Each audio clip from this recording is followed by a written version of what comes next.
In my experience, I've come across various leaders, and boy oh boy, do they come in different shapes and sizes. There are some leaders who are really good at administration. They have amazing oratory skills, very, very good at delegation. They know what they are doing, they know what they want from their team. They're really well cultured, they are amazing at mesmerizing you, and they kind of somewhere become your role model as well. But when it comes to helping you on a daily basis or lending a helping hand to you wherein you're stuck, they are not really good at that, or they are of that thought that, you know, you'd rather grow on your own, rather struggle. Of course, you have respect for them some years down the line when you really become good at your job because you were left alone by them. Respect for those kind of leaders. Then there are some who aren't really good at delegation. They are extremely kind people. They will help you out on a daily basis. The kind of leaders who won't just talk the talk, but they will walk the walk with you.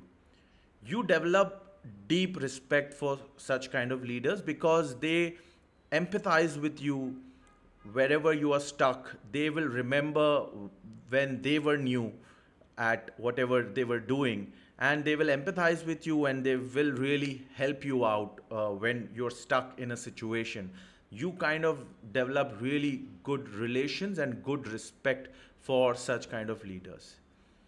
Then there are some who won't really help you out or meet you on a daily basis, but who operate with that calm, who operate with that poise, who won't really have that operational rigor in them.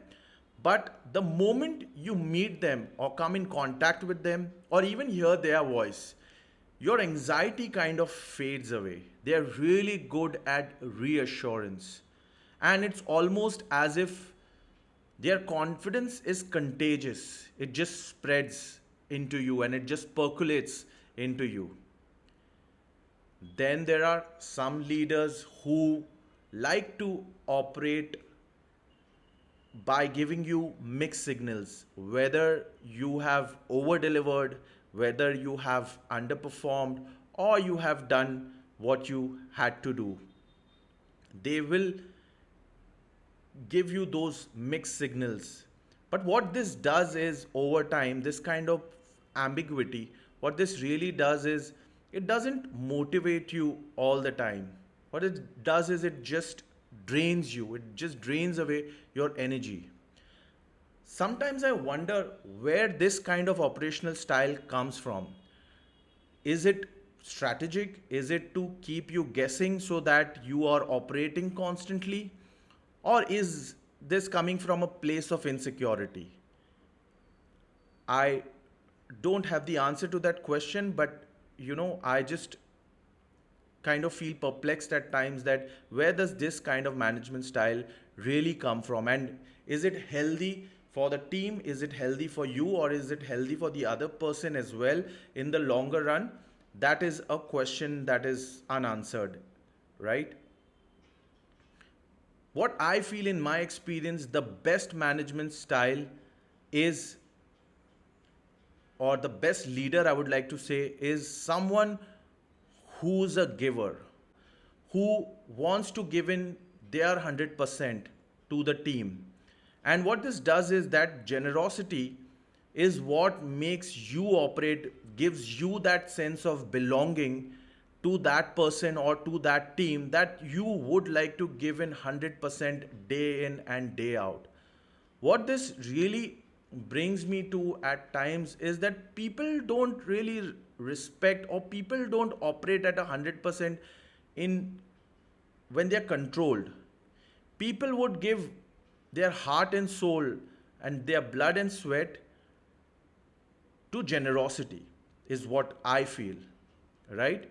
And this also leads to the famous proverb that, when you are good to others, you're actually being best to yourself. So I believe that should be the motto.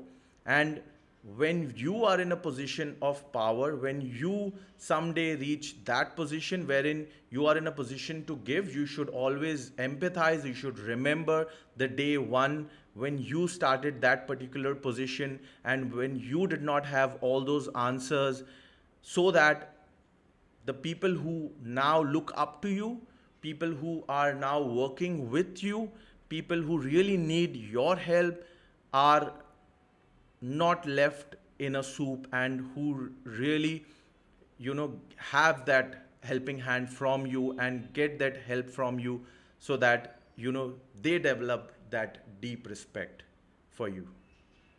So that is all for today. This is First Principles. My name is Zaid, and thank you for tuning in.